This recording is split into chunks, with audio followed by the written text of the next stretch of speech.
Hey, everybody, welcome to the Fail Up podcast. This is your host, Adil Malik, and we have a very, very special guest today. Fail Up, where we discuss how we turn adversity into our advantage. And today I have a guest, a very, very special guest, and a friend. Her name is Tiffany Taylor.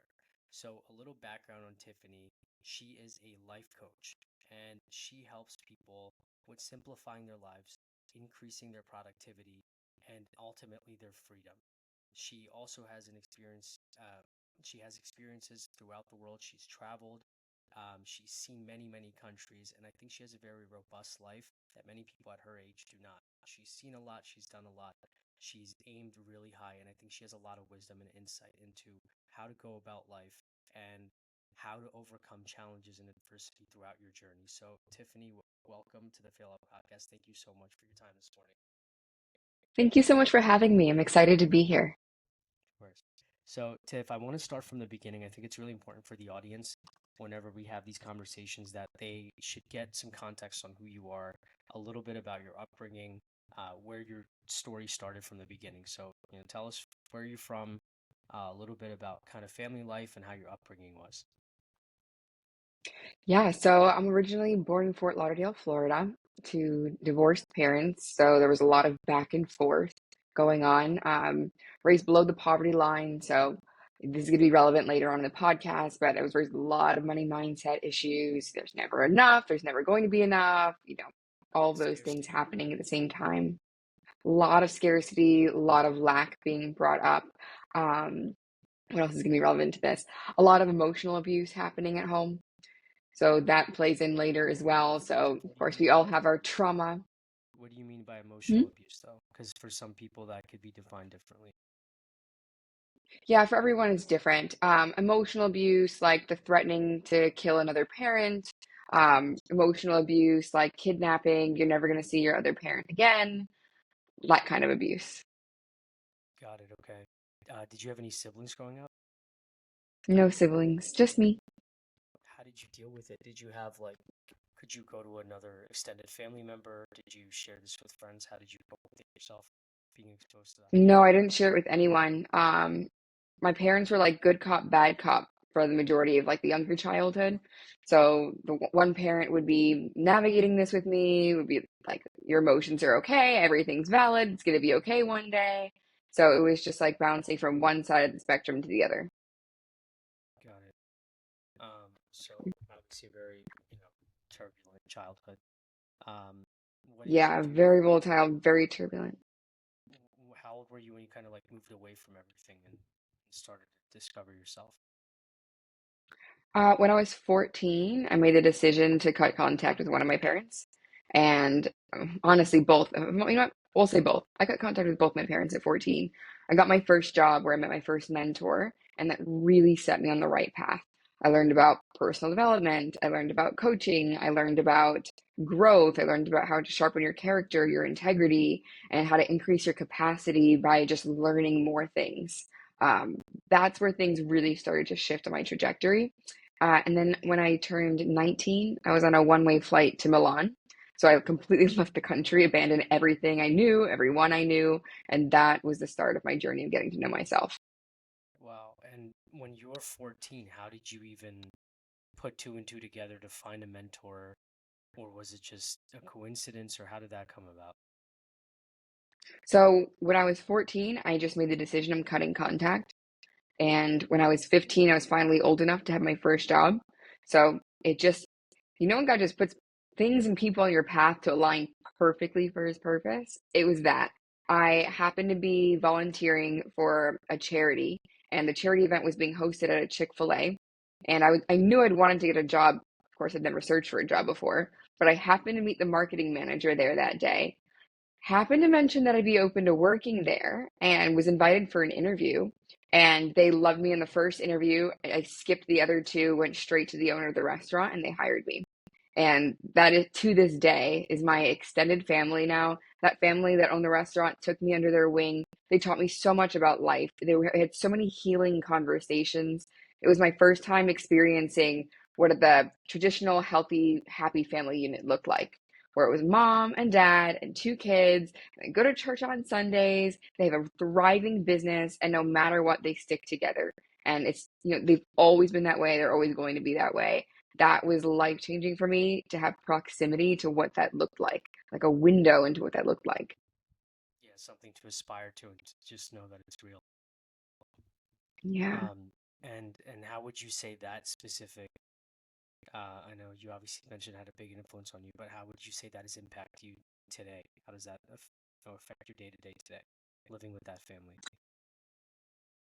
How does it affect me day to day?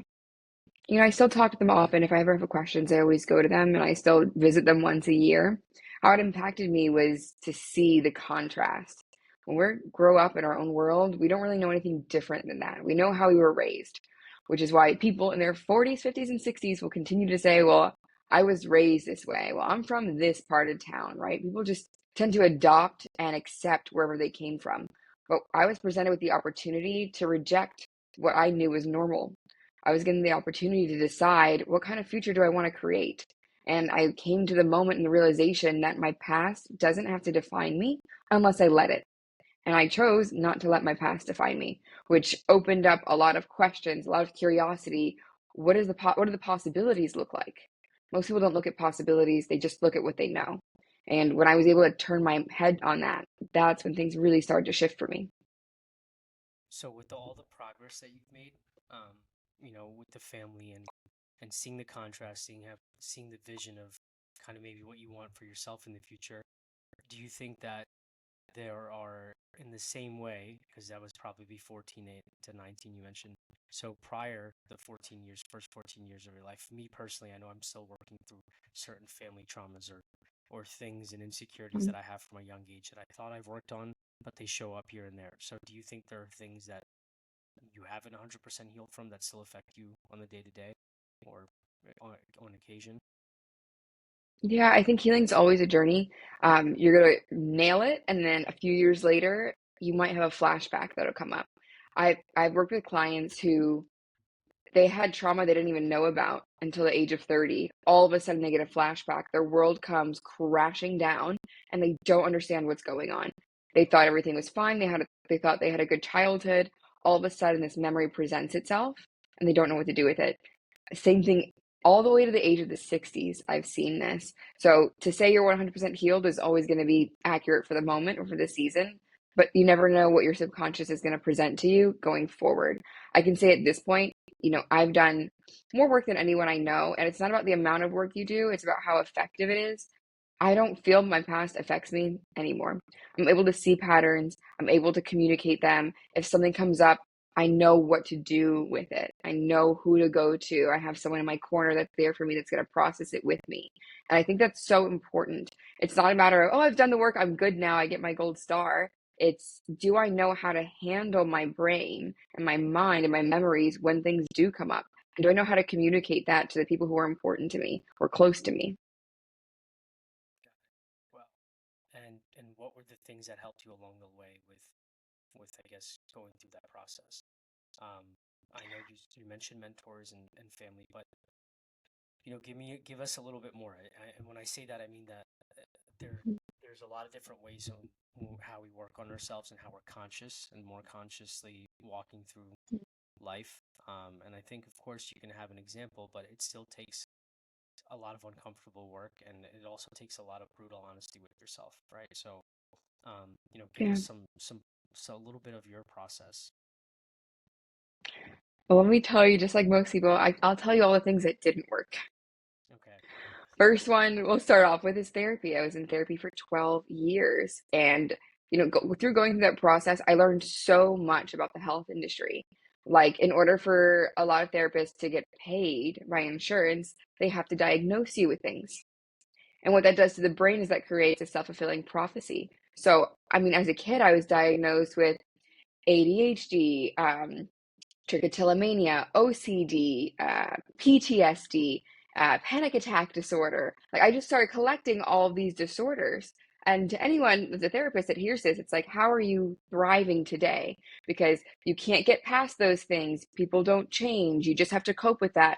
When when your brain develops a disorder, it's going to stay that way forever. And all of that is lies. that, a lot of therapists in the industry doesn't know about. They don't teach that. They don't understand neuroplasticity. They don't understand neurogenesis. They don't understand the brain can change itself and it can rewire. That's because they don't have the tools to change that. You also learn along the way that these therapists aren't allowed to give you their opinion on a lot of things. There's a lot of red tape there. They can't give you advice. They can't call you on what's your responsibility. They can listen and guide you with questions, but there's certain things they're not allowed to do. That's not helpful in healing. Like, you need someone to show up a mirror and say, hey, this is your role in this. You need to take responsibility for this. And that's something that's not allowed in traditional medicine that way. I very much felt like a customer. We're going to give you these disorders. I'm going to pass you off to my friend, the psychiatrist, and this is the only way you're going to get better. And by the way, because of your unique set of disorders, you have to take this medicine, and then you have to take this one to counteract it. But then you're probably going to need this one as well. So it was a minimum of 3 medications they wanted me to be on, and I was against it. My mom would not let me get on any pharmaceutical medications, which forced me into a position where I had to figure out the healing part on my own. So I started learning about law of attraction. I started learning about NLP. I started doing yoga. I learned about meditation. I jumped right into kickboxing. So I need to get the anger and aggression out. And I can tell you, the meditation did absolutely zero for me. Absolutely zero. No way. Nothing at all. Nothing at all. That's funny. I could not sit. No, we're happy to talk about it. I could not sit alone with my thoughts already. For years, I couldn't sit in a room alone with no sound. I needed music. I needed something playing in the background because I could not sit with my mind. It was a terrifying place. It was a mess. It was not organized. It was painful what would come up. So I needed something in the background. Sitting silent for a little while, eventually it's a skill. You get better at it. But I noticed I would meditate, and then when I'm done with meditation, I would go back to normal. It didn't change my regular resting state. Something else deeper had to change for me. So I tried all these things that didn't work. And it wasn't until my first encounter with a professional coach where she was able to recognize, hey, do you know that you have a negative self-talk? What's that? You talk to yourself really mean. Like, you wouldn't talk to anyone else that way. Do you know that's not okay? Like, you don't have to talk to yourself that way.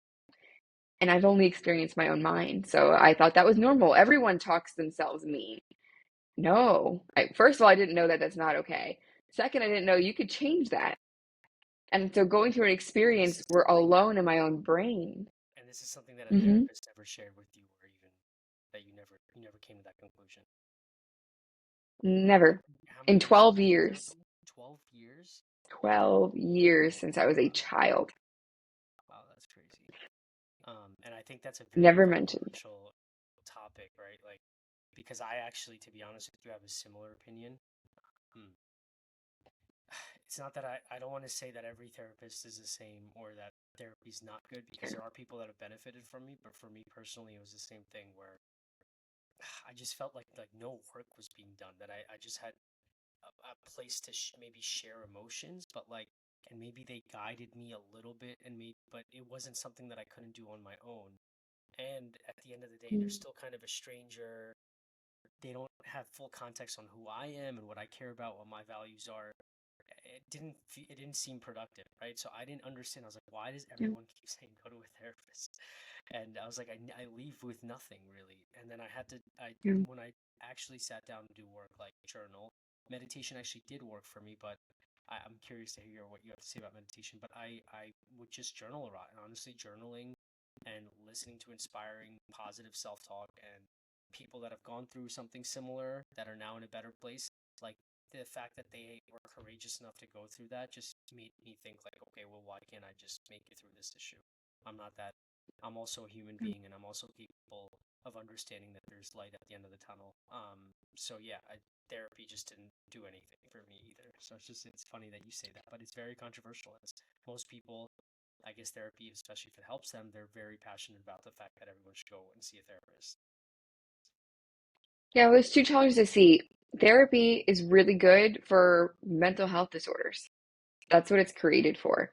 But for someone who's good already and just wants to be great and just wants to go like deep into the subconscious, the therapists are not trained on how to penetrate the subconscious mind and rewire.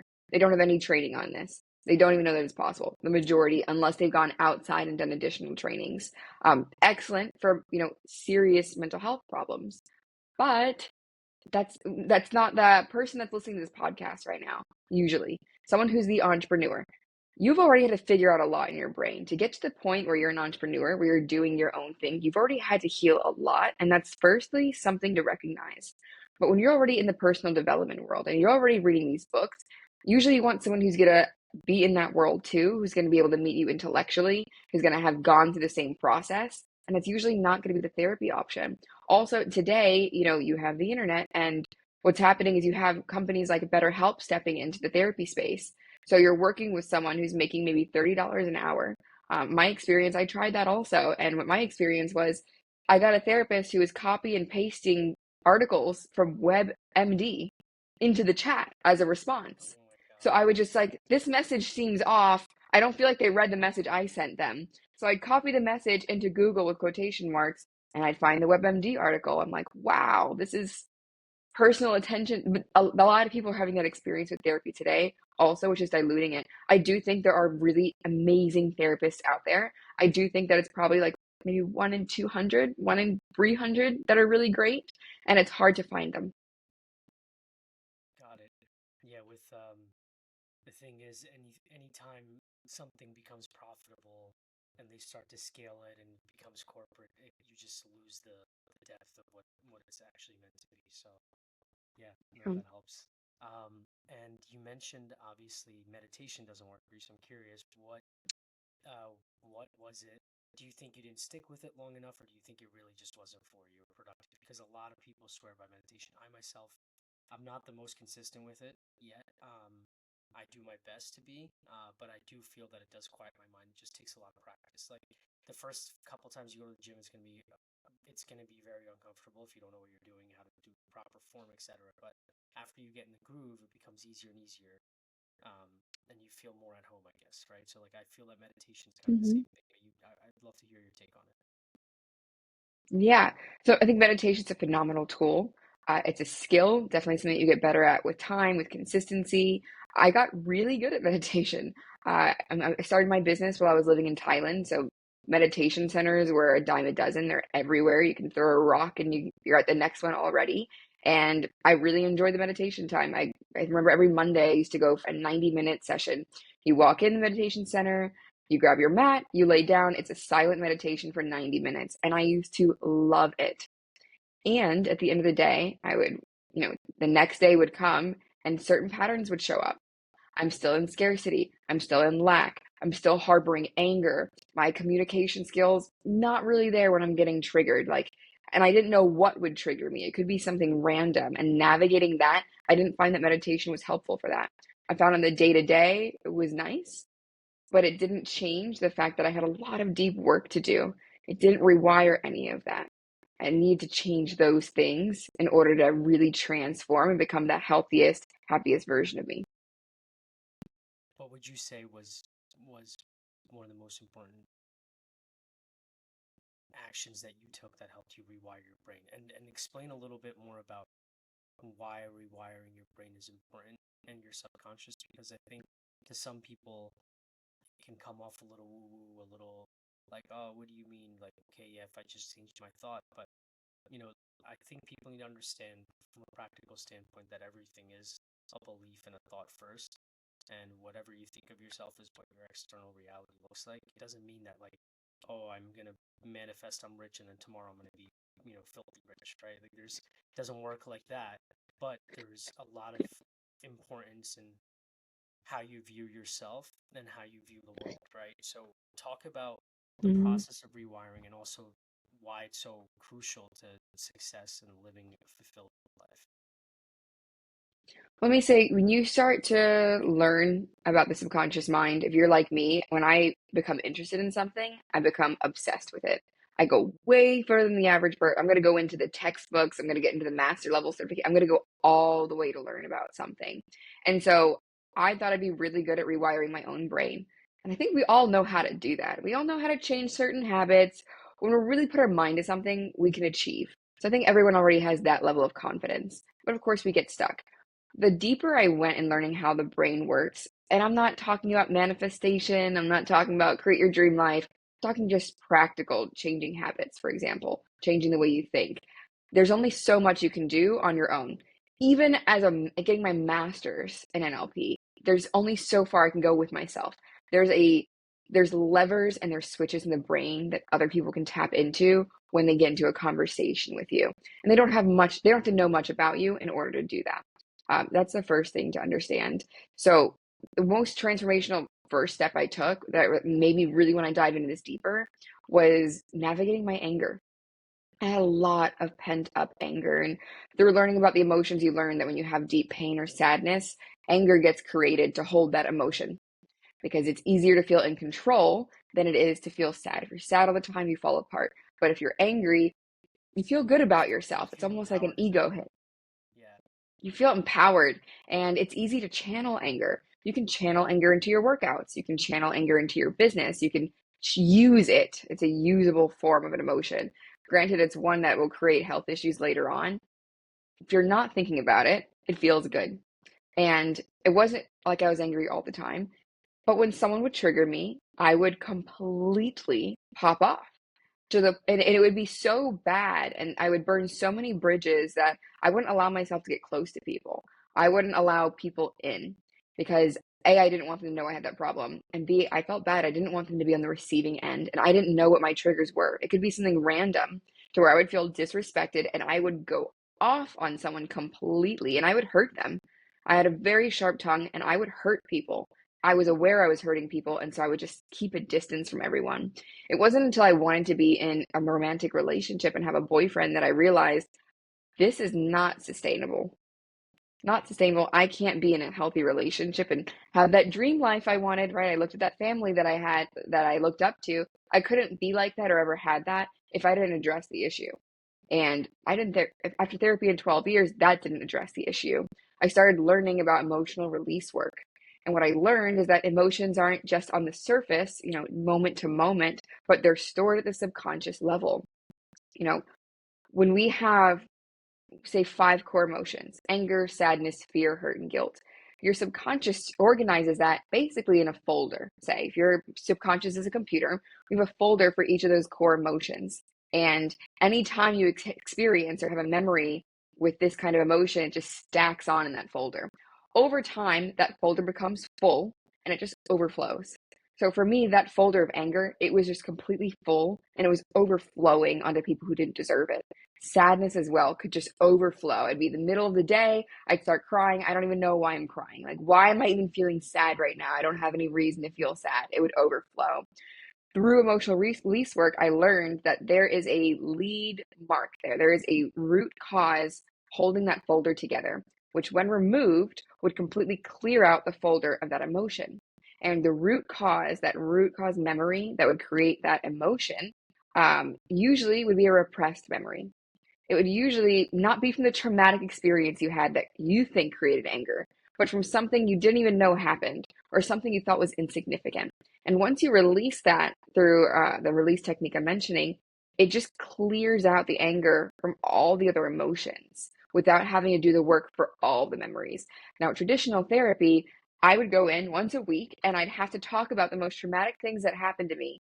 It would open up Pandora's box. It would trigger me. It would put me into a panic attack. It would just open up this box of emotions that I didn't want to feel anymore. Why go back into the past and open this up and talk about it every week? And I'm not getting anywhere. With this, I went into it once, and it wasn't even the deepest trauma that I thought I had. It was something I didn't even know was relevant for me. And the emotion was just gone afterwards. It was just gone. And I had so much mental bandwidth after that. I was shocked that, years I've avoided this emotion, and in one session it could be gone. And I learned I could do that for the other emotions as well. That made a huge difference for me, where I realized not only is everything I'm reading about the subconscious real, but it really holds on to repressed memories that cause a lot of bandwidth. It's like having an app running in the background of your computer that's using up all the space and avoiding opening it. All you have to do is open the app and close it. It could be so simple. Wow. That's crazy. And what was the technique called again? You mentioned the technique. Emotional release. Emotional release technique, and Emotional release work. it's something that's very insignificant usually, and once you kind of release that, that's amazing. Never ever heard of that technique before. Life changing. Life changing. I never had anger again after that. It never boiled up. It never came out. Like I was so level headed after that. Someone could disrespect me, someone could disappoint me, someone could really, try to hurt me or betray me. And the emotion was, I felt the absence of it. Just the complete absence. Yeah, it didn't take, you weren't triggered in any way. That's amazing. No, it was just gone. Wow, Tiff. All right, so And that's what rewiring should feel like. It should feel like a complete shift. That's what a breakthrough is. A breakthrough is you no longer have the capacity to act in the way you did before because your mind has already been stretched. Once your mind stretches or learns, it can't unlearn, it can't go back. got it. Yeah, because you know what it's like to not be that way. Yeah, Now, with with obviously all the progress that you made, I want to kind of dive back into your story a little bit. yeah, So you went to Thai. You mentioned Thailand. I don't think that's something that's casual. For most people, I've never been to Thailand myself. I plan on going soon. Um, you know, it's first of all, it's on the other side of the world. It's not it's not anywhere near the United States. It's Asia, which is couldn't be any more. It's the East. It couldn't be any more different than the West and how we live our lives here. Completely different culture, way of thinking, food, time zone, everything's different. Um, how yeah. did you end up in Thailand, of all the places in the world? And you also mentioned Milan as well. So tell us a little bit more about your travel experiences and kind of, the reality is Americans are isolated. Um, Yeah, First of all, geographically speaking, we have Canada above us and Mexico below us, and most people, their idea of a vacation might be Mexico, right? Or they might just go to another state since the United States is like bigger than Europe. Um, we don't have plus our work schedules, etc. So it's difficult for Americans, I think, to travel as much as I want to, blame it on just Americans. I think it's our system, geography, etc. So yeah, travel to me is super important, and I think it's important for people to see the world. You did it at an extremely young age, right? And you got that exposure. yeah, So tell us about that and how that's influenced you and shaped you as well, and obviously led to coaching and everything else. yeah. So when I was 16, I went to Italy for the first time to stay with some relatives. And that was my first time experiencing culture shock. That was my first time realizing that not everyone lives with anxiety. I feel like growing up in the States, that's all I knew. Everyone looked like they were in a hurry. People didn't look happy. Everyone's anxious about something. Even the people who were successful, they had stress and pressure in their life. And it was like they live to work. Like what you do is your identity. And at 16, I was very observant. I go to Italy and I realized there's no anxiety, and because there was no anxiety in anyone else, it was my first experience where I didn't have anxiety. And this also further proves the point with therapy. I went to Italy and the disorders I had disappeared in a matter of 3 weeks. They just gone after a whole lifetime of experiencing it. OCD completely gone, anxiety completely gone. I felt so rested, just day to day in motion. If that was a true disorder, it wouldn't have left when my environment changed. It would have been stuck with me, right? What So do I you was already think? starting to see through here. What do you think influenced it, though? What in the environment had influenced it? Man, have you been to Italy? Yeah, yes, I have been. They work to live. Living is the whole purpose. They focus on relationship. They mastered being present. Everyone's always present. There's not multiple things happening at a time. They're never in a rush to do anything, which if you go in the mindset, city mindset, and you're in a rush, you're gonna have a rude awakening that no one's in a rush. Your air conditioning breaks, no one's in a rush to help you. Your Wi-Fi goes down, no one's running, right? No one's running ever. That could be stressful if you're working, but lifestyle wise, to spend 3 weeks around people who don't have stress and anxiety, they don't even know what it is. They think it doesn't exist. It's just an American thing. Is eye opening because it's confronting. You have to think, wait, is everything I know real? Is there another way to live that I've never seen or considered? Is that possible? That there is a new concept under the sun that I don't know about? It was it was daunting to me that I could be in a new place and be a completely different person just based on the environment. That changed everything for me. I became very curious, and 16-year-old me said, well, that's it. I'm moving to Italy. So I started researching the universities and seeing what was possible for me. I found the number one university in Italy for economics and finance. I applied and I was the only American to get into that university. So when I was 19, my 19th birthday, I was on a one-way flight, me and my 7 suitcases to Milan. And I laughed because it's absurd that I would need 7 suitcases to move anywhere. You can Um, even take 7 suitcases. What are you thinking? Gosh, it's this American idea we have. It's consumerism that we need all these things. I can't be seen in the same outfit more than once.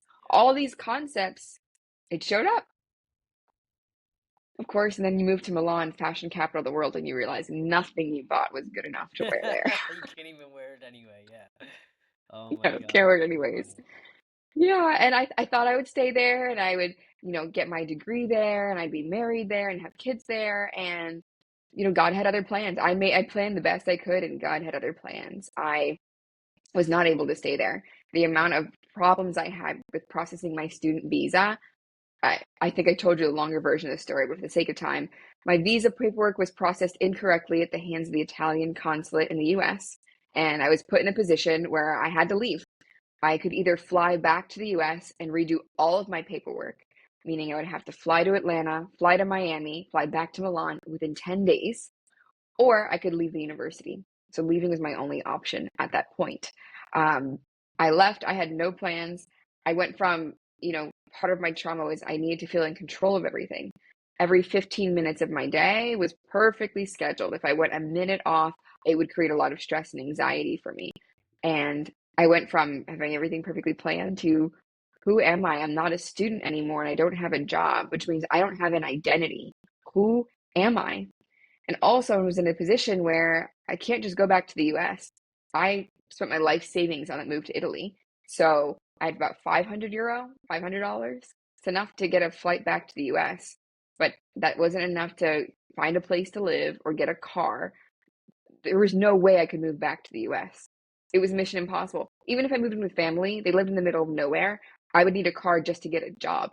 And I didn't have that. And they didn't have the means for that either. So I was really, my back's against the wall. I have no idea what's going to happen here. And I remember praying, I'm like, all right, God, if my way doesn't work and if my plans aren't good enough for you, show me your plans. And I remember I had this vision of a photo album, and it would be like a photo album flipping through the pages really, really quickly. So I'm seeing the beginning of the album, and I start seeing pictures of all this crazy architecture, beautiful locations I've never seen before. And I'm thinking, what is this? And then it keeps going. And then at the end of this photo album, I remember seeing pictures of it was definitely Asia and it was definitely temples. And I just got mad. Now the anger came up. Okay, in my mind's eye, I close this photo album. I'm like, the one time I come to you and ask you anything, I ask you for guidance, show me your way, and you give me this, you give me nonsense, photo albums of random places. What am I supposed to do with this? So I just ignored it and threw it out the window, basically. I watched a TED talk of a man from Croatia who traveled the world for free using couch surfing and hitchhiking. And I thought, well, if he could do it, I can do it too. So I set up thinking one has nothing to do with the other. Okay. I set up my couch surfing profile and I decide I'm going to travel and see how far I can get. I start doing other people's homework for my old university for money. So I'm charging to write essays. I'm charging to do calculus homework, teaching myself calculus to do their calculus homework. And I'm staying in people's homes for free while I travel Europe. Every day I had somehow enough. I met the right people who were super kind. I had enough money. I had enough food. And somehow that stretched through 10 months and 20 countries. It makes no sense looking back. So, for people listening, because we have a lot of listeners that are in their early 20s, and I think this is important for them to understand, is it's not always about how much money you have or resources or this or that. It's about and Tony Robbins speaks about this very often. It's about resourcefulness, right? And Tiffany clearly just exemplified the definition of resourcefulness. So it's how do you figure out it doesn't matter where you are, whether you have nothing or you have a lot. It's how can you make the best use of whatever's in front of you and whatever you can control, right? And you're 100%. extremely, extremely resourceful. And I think the other thing you mentioned was the identity crisis. And I think you have that a couple times in life, right? Like life is Definitely. rarely stagnant. There's a lot of things that happen with or without your interference, and we get older, our bodies decay, we enter new seasons of life, challenges and things happen. So if we kind of don't adapt or do something where we take action on our own, then we might not be too happy or content with our lives, right? So I think in my 20s, I felt like I had an identity crisis like two or three times. Even right now, I'm newly married. The idea of fatherhood is kind of looming over, but at the same time, I'm like, okay, well, what about the business? There's, as Mhm. much as you have direction in your life, there's still a lot of questions, right? So it's just, it doesn't go away, but I think you get more confident in your ability to figure it out, and that Yeah. comes with practice. And you mentioned I want to jump into this a little bit. The identity crisis, right? Like, okay, what's my new Yeah. identity? Everything was kind of planned out. I knew I had to go to school, and I finished school. I was the only American that got into this school. Like, you're proud of yourself, right? There was like, okay, I Mhm. got here this far. But how do you cope with, okay, well, what do I do next? A lot of kids, they finish college and everything's written out, and now it's like, oh, well, I'm just getting this job because I couldn't get another job, and I have to get a job out of college. How do you cope with that, with just the identity Yeah. crisis? Identity is something I love talking about. It used to be identity crisis was a midlife crisis that people got. And, on the internet, when you have, your quarter life crisis, which is what they're calling it now, a lot of people tend to make fun of that. But it's only, the truth is people don't know their identity most of their life. At midlife, that's usually when you have a career change and you realize you never knew who you were. But it's not that your identity was set. And I think through human behavior, what I find is most people try to attach their identity to the wrong things, to things that are temporary. Whenever you attach your identity to something temporary, you are setting yourself up for a future identity crisis. So, what do people usually attach their identity to? They attach their identity to their popularity, to their reputation, to how likable they are. They'll attach their identity to their possessions, what they own, the lifestyle they have, the car they have, the way they dress. Like that becomes their identity. People attach their identity to their past. Well, this is where I came from. This is how I was raised, right? They try to attach their identity to the role they have, the professional role, or their performance. So, for example, you mentioned fatherhood. Identity could be attached to that. Identity could be attached to I'm a spouse or I'm a child of this person or their performance. I'm productive. I'm achieving, right? That's my identity. I'm an achiever. And no matter which of those things that you put your identity into, you're setting yourself up for that transition because the only guarantee in life is change. That's the only constant. You're constantly evolving and in transition. So if you want to set yourself up to not have an identity crisis, you need to have your identity as a spiritual being solely. And you need to also adopt the personality of that spirit to be something that's constantly evolving and changing. The experimenter, the learner, right? The goal, especially if you're listening to this podcast right now, I don't believe this is by mistake or coincidence. Having an anti-fragile identity is so important because that will carry you through the disappointments, the rejection, the letdowns, the transitions, the transformations. It will carry you through all of those things and it'll have your confidence in something so much deeper than the physical world can give you. I'm mind blown at how you just articulated that idea, because it's just like firing off in my head. And I think this is really, really deep. Um, because you're absolutely right. If I get rejected, if I'm trying to apply for a specific job and I'm applying everywhere over and over again and trying all these Fortune 500 companies, if I kind of make up something in my identity that says, "Oh, I work at, a Fortune 500 company," and then it's not working out, I'm going to have, some insecurity pop out and probably a crisis, right? Identity crisis. But if I say I'm the type of person that never gives up and my character is really strong and I'm going to be successful, then you stick to Yeah, that, right? And you kind of find yeah, you almost look for the proof of that in the world rather than the latter. So the rejection doesn't touch you because you're someone who perseveres and you're someone who's strong. So again, this is just on Bingo. a small, but for anybody listening, think about it yourself. Do you identify yourself with things that are materialistic, that are superficial, that are temporary? So it goes even further. And I think some people, they're not even looking at things that are temporary. They're even attaching themselves to like their car or their watch to wear, which is you can Yeah. value those things and they can be a part of your life. But Tiffany and I met in Miami where we saw too much of that, where people had literally attached their entire identity around material things and like designer labels, which again, you can appreciate designer things, you can wear them. I'm not against any of that. But what I am saying is that it can't be a core part of your identity, right? That's when it becomes an issue. There are much deeper values out there that have more substance than a Rolex, right? So, yeah, thank you for Yeah, and sharing seeing that. that, yeah, of course, and seeing that, especially in Miami, you're lucky you left ahead of me. I'm still here.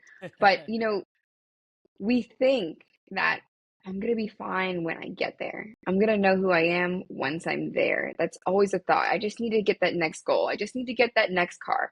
I just need to get that Tesla truck that everyone's driving now, right? I just need that next thing. But I can tell you, there's nothing more empty than getting there, getting to that dream, and still not knowing who you are.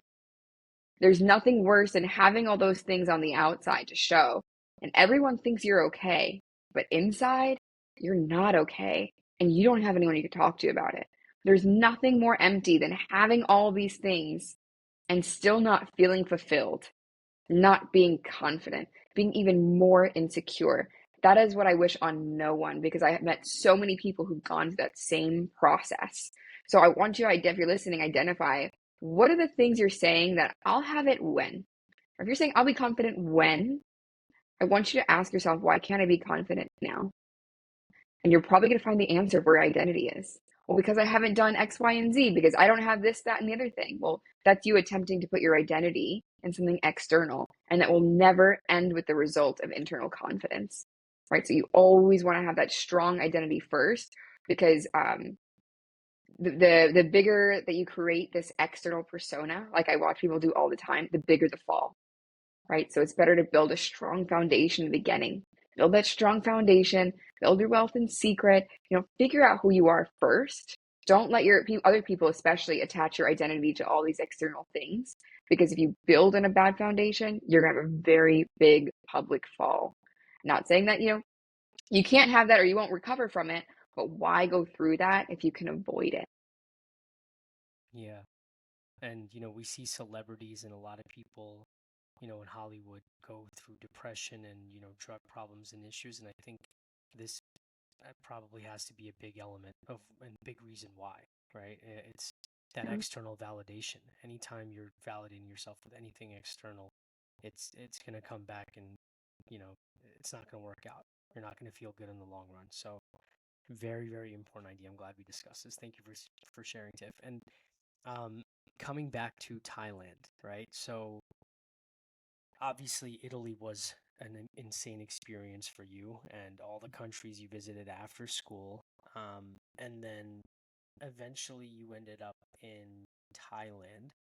Um, Mhm. tell us, I wish we had more time. We're gonna have to do this another time because I want to hear about your experiences like right after school where you stayed. You said 20 countries you mentioned? Yeah, 20 20? countries before I turned 20. 1 year. That's insane.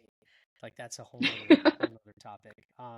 But I want to discuss Thailand because when we mentioned that we were going to record this, you know, you were firing off about Thailand, and I'm really excited. My wife has been there. I have a ton of friends that have visited, and everyone kind of has the same consensus about Thailand that it's a very, Mhm. very, very special place. There's something almost mystical about it, but at the same time, you feel at home. You're comfortable. The people are very hospitable.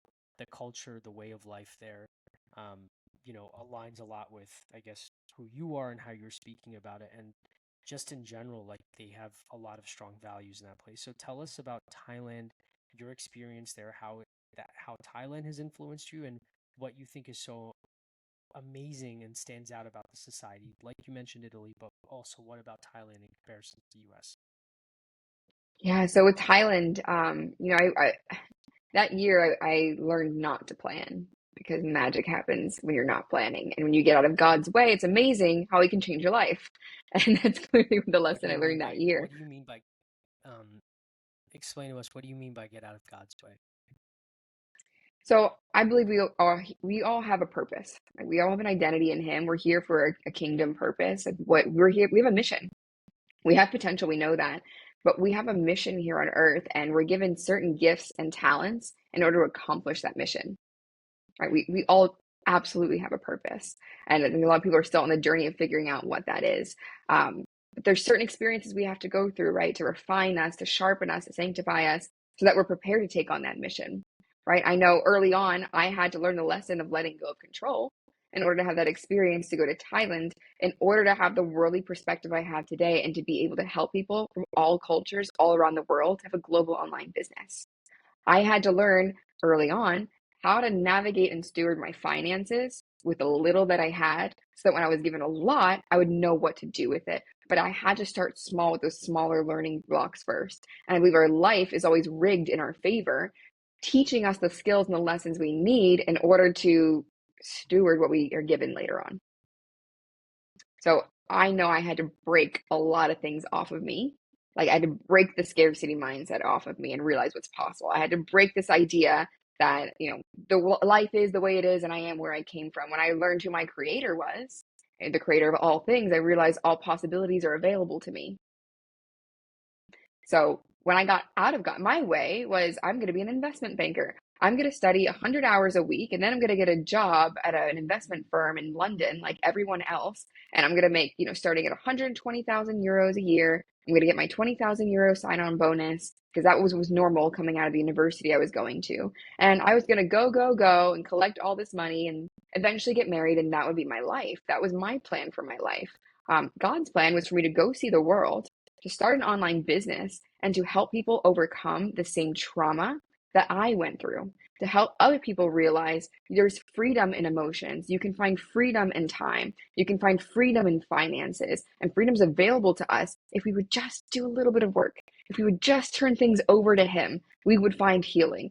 That was God's plan for my life. So he had to show me that by canceling all my other plans, to my absolute frustration, till I was at my wit's end, to force me into the place of surrender. If I'm honest, I knew I shouldn't have moved to Italy. Any sign, I felt it in my gut, Italy wasn't going to work out, but I pushed anyways.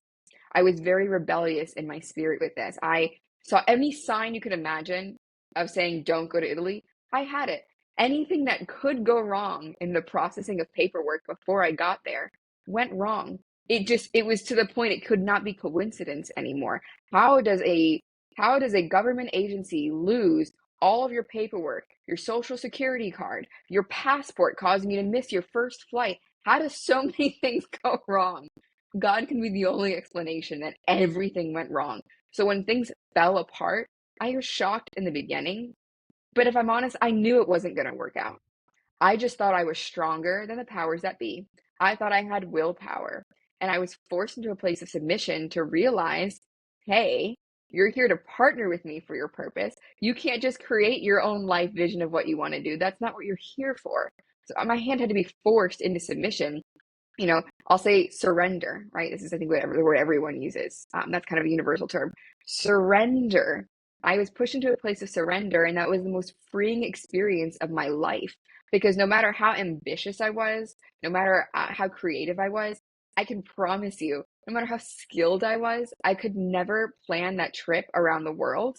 Even today, having done it already, I could never plan that trip around the world. It's too complex. And the fact that it happened, but it looks like an accident, it was God preparing me.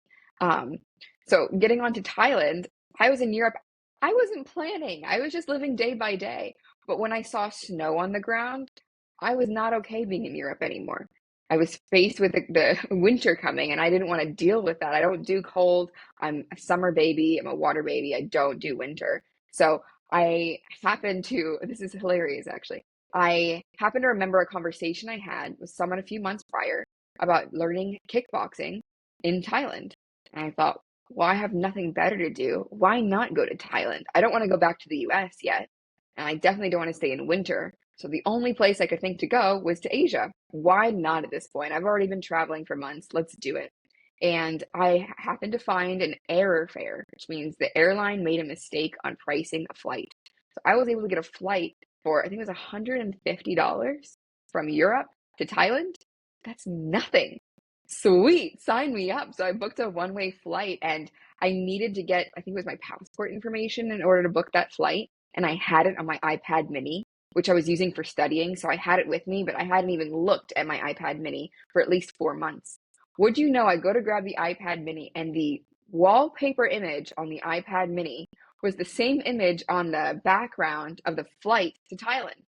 I didn't know at the time when I was stressed and I was praying, like, I don't know what to do. I wanted something happy to look at in the background on my iPad. Well, I just searched beach and I picked a random beach to be the background. Now that I knew what Thailand was and had an image, I didn't know that the boat and the flag in the picture of the background was the boat and the flag of Thailand. So it was already planned that I'd be going to Thailand. I just ignored it. And it wasn't until I got lost in Hong Kong because I took the wrong ferry that I came across this random temple that showed me it was the same temple in that image from the vision a year ago. It was the same one. All of a sudden, I had deja vu and realized all of the images in that vision were places and cities that I had been in that year, and I was too stubborn to listen. My favorite quote of all time is it's a quote by Albert Einstein. It's coincidence is God's way of remaining anonymous. And I think Oh, I it's love that. yeah, it's played out over and over again in life where these random things happen, whether you meet people or you end up in places or there's a vision for things and then it just happens and comes about being. I just don't believe in coincidences. I think it's all designed a certain way. And you have to have the humility to let go, like you said, to submit, to surrender. You Yeah, need humility, and you need, and again, like that's why it's important, so important to do work on yourself, right? Because if you want to be intuitively guided, then you have to really look within and kind of almost quiet your ego. Otherwise, you're all over the place and you're losing your mind, and then you're frustrated and you don't know why things aren't working out. When if you just kind of silence yourself and just ask, and then just look for the hints around you, that would be all the direction you needed, and it's a lot more effortless. And I've seen it where I when I let go, I'm like, okay, I don't know why I'm forcing this so hard. And there's a difference. I think it's not saying be lazy and just sit there in monk mode and wait for things to happen. You still have to take action right. with the things you can control, but again, like you said, the signs pop up and you have to be in tuned enough to recognize what's happening or recognize the opportunity or recognize the person, whatever it is when it 100%. shows up. Yeah, so You have to put yourself out there. When you walk by faith, like I look back, wow, 19. I'm gonna go on a I'm gonna get in a car share, basically gonna hitchhike with four strangers and none of us speak the same language to a random small town in France where I don't even have Wi-Fi and another stranger is gonna pick me up and I'm gonna stay at their house. That sounds horrible. That sounds like me getting to a horror story. it sounds like No one had more faith than that version of me. And wow, did it work out? Like to have stayed at so many homes around the world and met so many incredible humans and to be so divinely protected. I was guided to do that, you know? It's so obvious now and it's so clear. And that's what restored my spiritual health too, because I hated God. I hated God so much I called myself atheist for probably 4 years. no I way. wasn't praying. I was angry. I was angry. And to be angry, it's already presupposing that something else exists.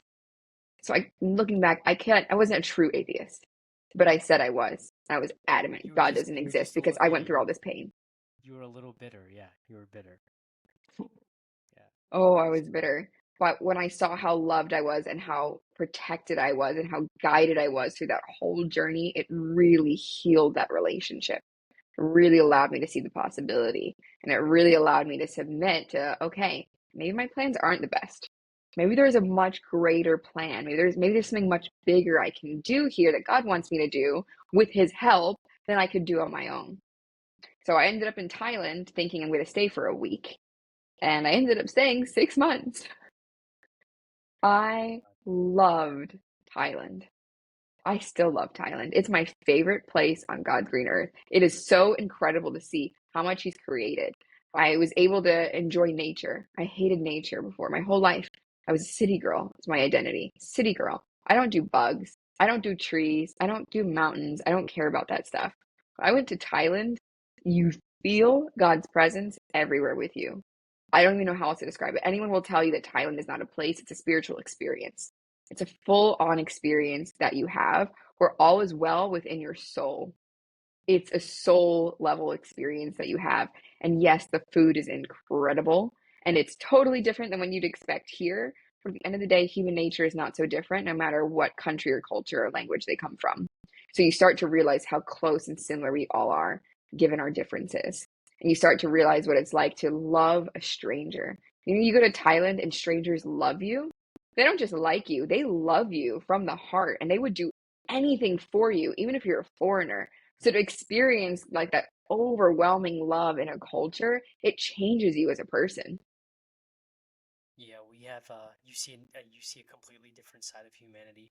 I think the other thing we lose sight of here is between the news and the media, the constant division with politics and things like that, or ways of thinking, philosophy. There's just a lot of things that again you forget that in other parts of the world they don't have so much division and people live a lot more. Uh, they they live a much more simple life, right? And they're not as boggled down by this or that, and there's just more unity overall and a sense of community. Um, so yeah, that's yeah, Thailand. Oh, I'm so excited. And then you mentioned the nature too, which is making me think for myself. I lived in California for 5 years, and before I moved to California, I could care less about nature. Like the idea of a hike was like, why would I ever put myself through that for no reason? Like I don't want to go and climb up a mountain. Like sunsets, okay, every sunset's the same. Like I had this, like it was similar attitude to you, and I realized that weirdly I became way more spiritual in California. And I think for me personally, I think the way I feel God's presence, spirituality, the divine in general, I think is through nature. I think as much as there's like, you know, prophets, stories, organized religion and culture and history and food and all that, all those things, I think nothing makes you realize the divine than when you stare at the most picturesque sunset with mountains and birds flying and just seeing nature in its purest form and all in order and all working together, and you're just in awe. And you, again, like there are not words to describe it unless you experience it for yourself. But I truly think 100%. that is how you feel. Um, the sounds, the texture, the sights, all together, where you feel like, whoa, like this is something special. No skyscraper, New York City skyline can give you that feeling. So yeah, Yeah. that's huge. I Thailand. think we're designed to live like that. And that's what I realized. We're not designed to live in a box that's stacked on top of other people's boxes, where you look out the window and you see other boxes of apartments. We're designed to live in community, and that's what exists there. We're designed to live with less people and a place at a time. We're designed to live present. So when you run into someone at a cafe, you might sit there for an hour and a half and catch up with them because you were meant to talk to them about something, right? You're meant to be in nature and to see animals all the time. I love they have so many stray dogs there, but not like the stray dogs here. You want to stay away from them, right? You want to like Yeah, stay away. There's probably a danger. The community takes care of them. They're taken care of. They're sweet. They're loving. Some of the dogs are so smart. When you get on a moped, they're going to ask to jump on the scooter with you. So as a complete stranger, they'll jump on the bike with you. They're already knowing what direction you're driving in, and they'll just hop off when they need to. They're intelligent. that You have is elephants crazy. there. You have the monkeys there, the waterfalls. Another thing I noticed being over there, there is such a separation living in the States between humans and nature that we forget that we are nature. We completely forget. You go to a waterfall here in the States, the path is paved with concrete. And if you want to look at the waterfall, there's like there's wooden barriers so that you can't go into the waterfall to protect you, right? There's paths, there's steel stairs going up these waterfalls. Here in the States, you go to Thailand, you're not getting any of that. You're walking on the dirt, like the actual path. When you go to a waterfall, you get to walk up to the water. You get to get in the waterfall. And when you have that experience that you can't honestly have here, not that I've seen, you realize, wait a minute, I am the nature. I am part of this. Like this is a oneness thing. And this isn't woo woo. This is, I'm literally created the same way all this nature is. I was designed to be in this and it feels right. It's kind of like when you meet the love of your life and you're like, you're the love of my life. This feels right. It feels right when you're in nature. You're like, I'm home. How can I feel so at home on the other side of the world where I've never been? How can I feel more at home in this random waterfall or this garden over here versus the city I was raised in where I've lived my whole life, where all my friends and my family are? How can I feel more at home in this little bungalow on the beach across the world than I do in the apartment I've lived in for 8 years? Right? But you can. Yeah. You just have to recognize it. You have to, again, come still. And I think also with the other part of nature is when you see like the communities of ants doing what they're supposed to be doing, or like the community of fish and the birds and the way they fly together, you see that sense of oneness, and you also see how we act like we're so important and we make everything, revolve around us. But when you're in nature, you also realize like, wait, no, I'm a part of this one whole thing, and I have a role to play, and I have something to contribute and bring to this, to elevate this or make this better, or to help another person or another animal Yeah. or this part of nature, like could be whatever it is, but you feel like you're a part of one. So yeah, I've seen Yeah. that. Now, tell us a little bit more. I want us to dive in because you've already shared a lot of, awesome insights that you've applied to your life. But, tell us a little bit more about, Coach Tiffany Taylor and kind of, um, what you've seen in the coaching world, your development as a coach yourself. I'm assuming you obviously have other coaches to continuously do the work. Tell us a little bit about the coaching journey and what you've seen as an entrepreneur building a business, um, and what that journey's been like so far. Yeah, so the beginning of my journey, I wanted to very much the entrepreneur journey. You want to find a problem first, you want to find a solution and validate, is this something that people need? So my journey to that was interviewing over 200 entrepreneurs on productivity. What was getting in their way? How do you define productivity? What are your blocks to that? And 80% of entrepreneurs said the number one thing stopping them from reaching their potential and the success they want is distraction. Following that was perfectionism. Following that was negative self-talk, just having a fear of success or a fear of failure and speaking illy to themselves. That's what was blocking them. And I found this really interesting because distraction is not a problem. It's actually a symptom of something deeper. So that's something I think everyone can relate to. We get distracted, but distraction has an internal root cause. Distraction is not the notification on your phone. It's not all the Instagram messages. It's not the call that comes in. Distraction is whatever's within you that wants to escape the moment and find something new to do. It's the inside. It's the fear's coming up. I don't like the way the fear feels. Let me answer that phone call. Right? It's the doubt shows up. Oh, I don't think this is gonna work. I don't like feeling like this. Let me jump onto Instagram. Let me see what's happening on my Instagram feed. That's what distraction actually is. And we're aware of the external, but most people don't have the awareness of the internal. But the internal, that's where I get to talk about, where is that fear coming from? Why are you doubting yourself? Where is that lack of clarity coming from? Why are you always getting distracted? It's going deeper. So I think it's something that everyone really needs. I don't think most people realize, the same way I didn't, that if you have an inner critic and you're speaking negatively to yourself, you can change that. It's not going to change your performance. If you let go of all the anger and the sadness and the trauma from the past, you're still going to have your motivation to move forward. I think a lot of people that have that trauma, when you put your identity in your past like that, well, this is what makes me who I am. This is what I need to be an entrepreneur. This is what makes me motivated and strong. Well, you're stuck with it. And it's like an anchor. You hold on to this baggage, and that's not what makes you who you are. That's the truth. It's not. You're still going to be motivated and driven without that. So doing the work just opens up more mental bandwidth. I hear a lot of entrepreneurs saying, I have too many mental tabs open. I'm just mentally exhausted. I'm emotionally exhausted. I just built this big business. I don't even like it anymore. I'm resentful towards it. Or I'm resentful towards my family now because I wanted to do this other thing instead. So all these emotions show up that hinder your quality of life. And all of it comes down to the subconscious mind because about 3 to 5% of what you do every day is based on your conscious mind. You have very limited bandwidth there, but 95% is coming from your subconscious. Those are your habits, those are your patterns, those are your beliefs. We're usually not aware of that, right? We're aware of the distraction. Just being distracted is a behavior pattern that comes from an emotion. Emotion could be boredom, emotion could be fear, emotion could be like despair or discouragement. There's different emotions that could cause that, but all emotions come from a thought. The thought could be, I don't feel like it. I don't have time. Whatever the thought is will validate the emotion. But that's the most awareness someone might have. But behind every thought is a core belief.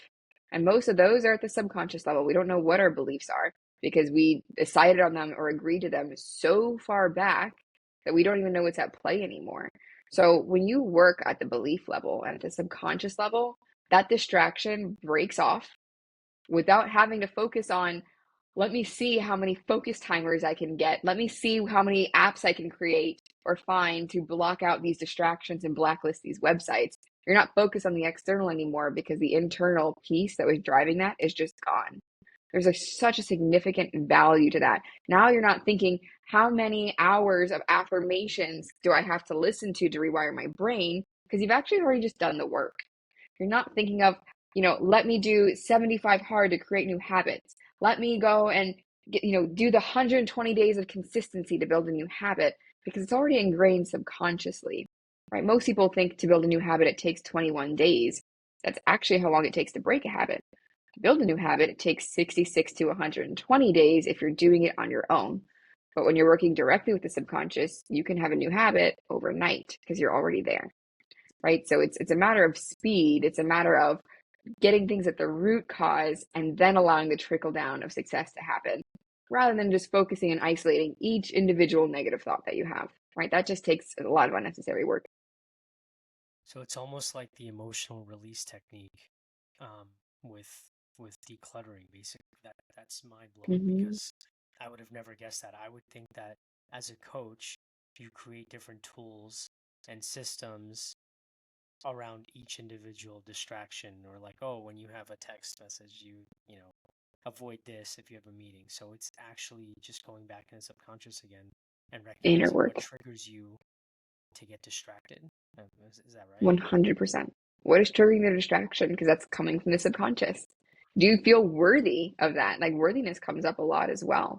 So, everyone wants mental fortitude, everyone wants success, but we talked about foundation being so important before. If you don't have a strong foundation, you have nothing to build on. Whatever you build will fall 100%. And any seasoned entrepreneur can tell you that, right? The foundation has to come first there.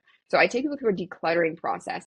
There's a lot of lies we believed about ourselves. We need to cut those things out. There's a lot of beliefs that aren't valid about possibilities within yourself. You need to clear all of that clutter out, right? The emotional baggage, let's cut all of that out. That way you have the bandwidth to take in new knowledge.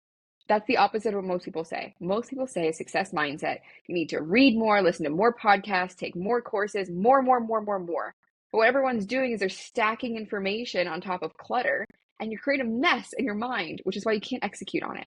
So you need to clear out the clutter first and then go through the fortitude process. How do I create mental fortitude? How do I create spiritual fortitude? How do I create financial fortitude? That's where growth takes place. That's where building takes place. But the foundation has to come first. Got it. Amazing. And Tiffany, there's obviously a lot more to discuss, and I think people are going to have a lot more questions after watching this episode.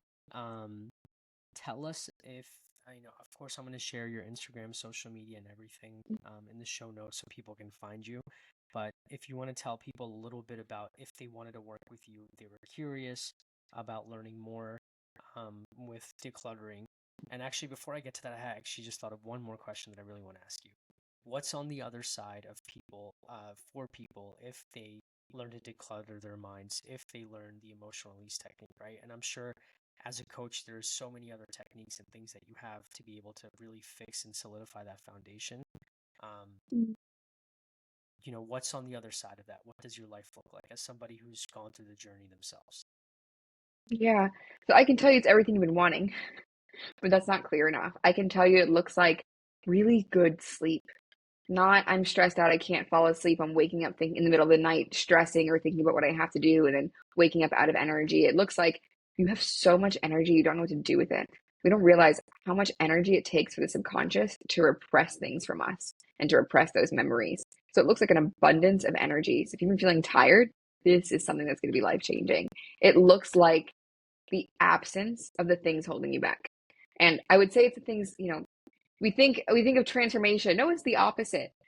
The biggest transformations I've had when I've gone through this work is realizing absence. I don't feel this emotion anymore. I don't feel like I can't do it. I don't feel that like that insecurity is always there. It always shows up. Where did it go? You feel the absence of the things that are weighing you down that have been in your way, and you feel completely unstoppable. That's the other side. Becoming the most organized, structured version of you is on the other side. Being clear, not overthinking, not being indecisive or unsure, being crystal clear on who you are, what you came here to do, and what steps you need to take to actually be successful and to have that alignment with the fulfillment that comes with that. That's what's on the other side. True authenticity. Yeah. Tiffany, thank you so much for your time this morning. It was such a pleasure. And honestly, we're going to have you back because the nuggets of wisdom and insight you've given have been tremendous. There's still so many more things I want to ask you just about even your own journey because I feel like we're kind of halfway through. We're running a little bit short on time here, but I highly encourage everybody that's listening. I mean, this is for somebody at Tiffany's stature to give us the time to share insight, to share and be vulnerable and share her story. It's not to be taken lightly, and I really hope everyone really appreciates her generosity. The other thing I would say is please go follow her on Instagram. Again, I will share her Instagram. Tiffany, what is your Instagram? If you want to just tell people if Coach they're interested Tiffany Taylor. on Instagram. Do you have any other social media that you would want people to follow you on? Sure. All my social media handles are at Coach Tiffany Taylor. So facebook.com/Coach Tiffany Taylor, YouTube the same, LinkedIn the same as well. Awesome. Okay, so again, I'll put that down in the show notes. And additionally, if you guys have any questions, what's the best way to reach you? Is it to DM you, email? Yeah. What do you prefer? DM or email is perfect. If you are gonna follow me, don't just click follow and run away. Like say hi, say hey, I heard you on this podcast. This is what spoke to me. I love making friends. I'm never gonna be like a pressured kind of person. I love making friends and meeting people around the world. You never know where I am. So I like making friends, and of course, I want you to feel comfortable. I work with you can't even imagine every day. So don't feel like what you have is too embarrassing or too hard or too deep or too much of an outlier to work with. You name it, I've seen it at this point. So I want you to be comfortable in knowing that. And just know that you have someone who's cheering for you and who cares about you. You have a complete stranger who's going to be a friend who cares about you when we get together. So don't be a stranger, just say hi. Thank you so much, Tiff. Take Of care. course. Thank you so much for having me.